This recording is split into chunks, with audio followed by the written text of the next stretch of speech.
অযৌক্তিক উদ্ভট দাবি নিয়ে জামায়াতে ইসলামী কেন মাঠে, কেন তাদের এত শোরগোল, কেন তাদের এত বিশাল বিপ্লবী সংস্কারের দাবিদার হয়ে ওঠার চেষ্টা, সেটা নিয়ে আমার একটা অনুমান ছিল। আমি বহুদিন এই কথা নিজের চ্যানেলে বলেছি, টিভি টক শোতে বলেছি। সেটা হচ্ছে জামায়াত মূলত বিএনপিকে চাপ দিতে চায়, সে বিএনপির সাথে একটা সমঝোতা চায়। কি সমঝোতা চায় তার একটা ইঙ্গিত এখন আস্তে আস্তে প্রকাশিত হয়ে উঠছে। যুগান্তরের একটা হেডলাইন আমি পড়ি, জুলাই বিপ্লবের ধারকরা ঐক্যবদ্ধ থাকতে চায়, বিরোধী দলে যাবে না জামায়াত, পর্দার আড়ালে চলছে বিএনপির সঙ্গে আসন সমঝোতা। বিএনপি আসন সমঝোতা করবে জামাতের সাথে, সেটা একটু আলোচনা করতে চাই। এবং বিএনপি যদি করে, বিএনপির অত্যন্ত বড় রাজনৈতিক ভুল হতে যাচ্ছে, আমি সেটা নিয়ে কথা বলবো। আচ্ছা, একটু আসি এখানে। এই রিপোর্টটা আপনারা একটু পড়ে নেবেন, খুবই বিস্তারিতভাবে এখানে লেখা আছে। এখানে তারা নানান রকম অজুহাত দেখানোর চেষ্টা করছেন। তারা নাকি শুধু এবার না, আগামী আরেক টার্মও তারা বিএনপির সাথে সমঝোতায় থাকতে চায়। শুধু না, তারা সরকারে থাকতে চায়। বিএনপি যেহেতু জাতীয় সরকারের কথা বলছে, সুতরাং জামাতও এখানে থাকতে চায়, জামাতও সরকারের অংশ হতে চায়, তারা মন্ত্রিত্ব চায়। তারা চায় তাদের সিটের সমঝোতা হোক, একটা উল্লেখযোগ্য সংখ্যক সিটে তারা জিতে আসুক, এবং মন্ত্রিত্ব। এটা নাকি আগামী পরের টার্মটাও তারা চায়। তাহলে এই সংসদের বিরোধী দল কারা হবে? এখানে যে আলাপটা হচ্ছে, জামায়াত মনে করছে আওয়ামী লীগের স্বতন্ত্ররা আছে, জামায়াত আছে, সব মিলে তাদের যে বিভিন্ন জায়গায় যে আওয়ামী লীগের এক ধরনের ভোট ব্যাংক আছে, সেটা দিয়ে 30, 35, 40টা সিট তারা পেয়ে যেতে পারেন, ইত্যাদি ইত্যাদি। এখন জামায়াতের মুভমেন্ট নিয়ে আমি আগে যা বলেছিলাম সেটা আবার একটু স্মরণ করিয়ে দিই। জামায়াত একটা বিরাট হাইপ তৈরি করেছে। আমি প্রায় বলতাম যে জামায়াত তার নিজের ফাঁদে নিজে পড়ছে, এই ফাঁদে কেউ তাকে ফেলেনি, সে নিজে পড়েছে। সে অনলাইনে মারাত্মক ভাইব্রেন্ট, তার একটা ইকোসিস্টেম আছে। সেটা দেখলে মনে হয় আমাদের মিডল ক্লাস যখন অনলাইনে ঢোকেন, তাদের মনে হয় জামায়াত অকল্পনীয় রকম শক্তিশালী হয়ে গেছে, এমনকি তারা ক্ষমতায় চলে আসতে পারে। আমি এই রকম কথা বলতে শুনেছি এমন মানুষকে যারা জামাত সমর্থক নন, এবং তারা পছন্দ করছেন না যে জামাত ক্ষমতায় আসবে, কিন্তু তারা বাস্তবতা তাদের মনে হচ্ছে। সো ফেসবুকের বা অ্যালগরিদমের যে ইকোসিস্টেম তৈরি হয়, সেই ইকোসিস্টেমে এই ধরনের আলাপ আছে। এতে কোনো সন্দেহ নেই জামাত ভোট বাড়বে, জামাতে প্রচুর ভোট বাড়ছে, এটা আমি মানি, এটা আমি স্বীকার করি। কিন্তু ফার্স্ট পাস দ্য পোস্ট সিস্টেমে জামাতে সিট খুব বেশি বাড়বে না। কোনো সিটে তার 25,000 ভোট যদি ডাবল হয়ে 50,000ও হয়ে যায়, ওটা একটা সিট জেতার মতো পরিস্থিতি করে না। ফলে জামাত অনেক সিট জিতে যাবে, সেটাও হবে না, ক্ষমতায় যাওয়া দূরেই থাকুক। তাহলে প্রবলেমটা কি দাঁড়ালো? একটা হাইপ তৈরি হলো, এবং আরেকটা হাইপ তৈরি হলো 4টা ছাত্র সংসদ নির্বাচনে ছাত্র শিবিরের জেতার পর। নিজেরাও সেই হাইপ তৈরি করেছে, বহু মানুষ মনে করছে জামাত ক্ষমতায় চলে আসছে। এখন সেই জামাত যদি নির্বাচনের পর দেখা যায় 20-25টা সিট পায়, 30টা সিট পায়, তো বাড়াতে কত বাড়ানো যায়? 50? যদি সাথে তার অন্যান্য ইসলামী দল থেকে সব মিলে যদি 50 সিট হয়, তাতেও বা কী হলো? যে দলটা বলছে সে ক্ষমতায় চলে আসতে পারে, সে 50 সিট পেয়েছে। 50 পায় বলে আমি মনে করি না, এটা একেবারেই স্রোতের বিপরীতে কথা। কিন্তু 50ও যদি পায়, কি দাঁড়াবে? তাহলে তার রাজনীতি কি হবে, কেমন হবে? আর 20, 25, 30 হলে তো কথাই নাই, যে জামাতের রাজনীতি শেষ হওয়ার মুখোমুখি হয়ে যাবে। যে এত অসাধারণ সময় পাওয়ার পরও, মানে ইতিহাসে জামাত এর চাইতে ভালো সময় আর কাটায়নি। তারা একেবারে ফ্রিলি রাজনীতি করেছে, অনলাইন অফলাইন সব জায়গায় তারা যা ইচ্ছে তা করেছে। তারা সরকারের উপরে বিরাট প্রভাব আছে, তাদের মতো করে পদায়ন করেছে বহু জায়গায় লোকজনকে, এবং বেশিরভাগ ক্ষেত্রে বিএনপি চাইতে বেশি প্রভাবশালী তারা হয়ে উঠেছেন। তারপরও এত কম সিট যদি পায়, জামাতের রাজনীতি শেষ হয়ে যাবে। আমি এই কথাটা বারবার বলেছি, বহুদিন বলেছি। ফলে জামাত চাইবে বিএনপির সাথে আসন সমঝোতা। নট অনলি দ্যাট, জামাতের টপ লিডার্স, একেবারে তাদের প্রেসিডেন্ট থেকে শুরু করে বহু টপ লিডার্স নির্বাচনে জিতবেন না। একটা দল তার অন্যান্য সদস্যরা জিততে পারেন, টপ লিডাররা জিতবেন না, এই পরিস্থিতি তৈরি হয়েছে। এই পরিস্থিতি জামাত কীভাবে সহ্য করবে? এটা তাদের রাজনীতি শেষ করে দেবে। তাদের হেভিওয়েট নেতারা পরাজিত হতে যদি থাকেন, ধরলাম তারা 25-30 সিট পেলেন, কিন্তু হেভিওয়েট নেতারা, টপ লিডাররা জিতলেন না। ফলে জামাত আসলে বিএনপির ওপরে চাপ তৈরি করে নির্বাচন নিয়ে একটা শঙ্কা তৈরির আবহ তৈরি করছে, যাতে বিএনপি তাদের সাথে নেগোশিয়েট করে তাদেরকে সিট ছেড়ে দেয়।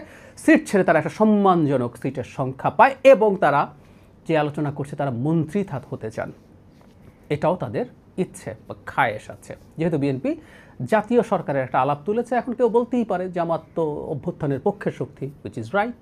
তো তাদেরকে সাথে রেখে নির্বাচনের পর যে মানে সরকার গঠিত হবে সেখানে তাদের থাকা উচিত। জামাতের কৌশল আমি ধারণা করতে পারি, তারা মন্ত্রিত্ব নেবেন, যদি পান তারা সেখানে দেখানোর চেষ্টা করবেন। আগেও দুজন মন্ত্রী ছিল তাদের, তখন তাদের এখন সোশ্যাল মিডিয়ার ইকোসিস্টেম আছে, তারা বিএনপি সরকারের মধ্যে একটা সরকার দেখানোর চেষ্টা করবেন যে এটা জামাত এবং এরা এই করছে, ওই করছে, এই করছে না, ওই করছে না, তারা এত অস্বচ্ছ, এত দুর্নীতিমুক্ত ইত্যাদি ইত্যাদি। এই ন্যারেটিভ সরকারে বসে বসে, বিএনপির সরকারে বসে বসে তারা তৈরি করবেন। এটাই তাদের খায়েশ। ইনফ্যাক্ট বিএনপি এই ফাঁদে পা দেওয়া উচিত হবে কিনা, এটা ফাঁদ বলছি সত্যিকার অর্থেই। বাংলাদেশের সামনের রাজনীতিতে আমি মনে করি বিএনপির ইউএসপি যেটা হওয়া উচিত, বিএনপির মধ্যপন্থী রাজনীতি করা দরকার। মানে কেউ কেউ মধ্যপন্থী রাজনীতি করা বলতে ওই আওয়ামী লীগ হয়ে যাবে, যে না, বিএনপির আগের যে রাজনীতিটা ছিল ঠিক সেই রাজনীতিটাই করা উচিত হবে। বিএনপি মধ্যপন্থী রাজনীতি করবে, ইসলামী মূল্যবোধকে সম্মান করে। তার সাথে তো ইসলামী অন্যান্য দল আছে, সো বিএনপিকে ওই আওয়ামী লীগ হয়ে গেছে ওই ট্যাগ করা অসম্ভব হবে না। অলরেডি তাদের সাথে আছেন এবং বিএনপি সম্ভবত আসন সমঝোতায় ওই ইসলামী দলগুলোকে আসন ছাড়ছে। সুতরাং ঠিক আগের যে রাজনীতিটা ছিল সেটা করে ফেলা এবং জামাতকে আলাদা করে দেয়া। জামাতের সাথে অন্য ইসলামী দলও যুক্ত হয়ে যারা বাংলাদেশে মানে মোটামুটি শক্তিশালী, দুটো দল অন্তত তাদের সিগনিফিক্যান্ট নাম্বার অফ ভোটার্স আছে, জামাত আছে, ইসলামী আন্দোলন আছে, সাথে আরও কয়েকটা ইসলামী দল আছে, সব মিলে যদি তাদের ভোট ব্যাংকটা কেমন, কী পরিমাণ মানুষ এই ধরনের শাসন ব্যবস্থা চায়, সেই জিনিসগুলো বিএনপির বোঝা উচিত। এবং বিএনপির বিপরীতে একটা ডানপন্থী জোট যদি থাকে, ডান জোট যদি থাকে, সেটা বিএনপির মধ্যপন্থী রাজনীতিকে রিলেভেন্ট করে তুলবে। যে মানুষরা ধর্মীয় মূল্যবোধও ধারণ করেন, যে মানুষরা একই সাথে একটা লিবারেল সোসাইটিও চান, সেই মানুষগুলোর আশ্রয়স্থল এতদিন যেমন বিএনপি ছিল, ঠিক একই রকমভাবে বিএনপি থাকতে পারে। জামায়াতে ইসলামীকে নিজের সমঝোতায় জায়গা দিয়ে বিএনপি জাস্ট জামায়াতে ইসলামীর পারপাস সার্ভ করবে, বিএনপির কোনো লাভ হবে না। এবং জামায়াতে ইসলামীর সাথে জোটে থাকা বিএনপির জন্য একসময় চরম সংকট তৈরি করেছিল। বিএনপির এগুলো ভুলে যাওয়া উচিত হবে না। বিএনপির ঐতিহাসিক ভুল ছিল, 2001 সালে বিএনপি জামাতের সাথে জোট করেছিল।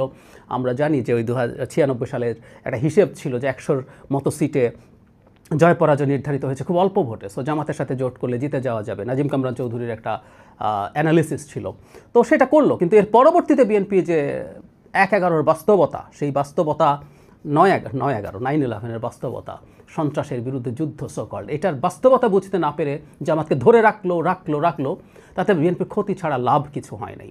আবারও জামাতকে যদি সাথে নেয়, সমঝোতা করে, বিএনপি একই রকম ভুল পথে যাবে বলে আমি বিশ্বাস করি। কারণ পৃথিবীতে 9/11-এর বাস্তবতা শেষ হয়ে গেছে বলা হয়েছিল, কিন্তু না, এটা ফেরত আসছে, কারণ অন্য ফর্মে।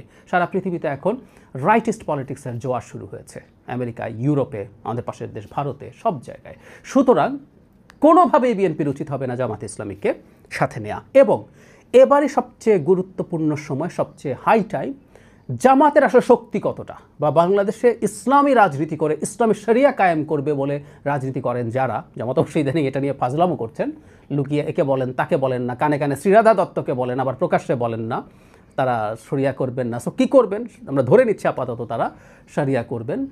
তো এই রাজনীতির ভোট কতটুকু, এই দেশের জনগণ কতটুকু এদেরকে সমর্থন করে, এটা ভবিষ্যৎ রাজনীতির ক্যালকুলেশনের জন্য খুব জরুরি। কথার কথা, যদি দেখা যায় এটা বিরাট সমর্থন আছে, স্টিল এই বাস্তবতা আমাদের সামনে রিভিলড হওয়া দরকার আছে। সুতরাং কোনোভাবেই বিএনপির উচিত হবে না জামাতকে আসন সমঝোতায় আনা, জামাতকে বিরোধী দলে রাখার চেষ্টা করা।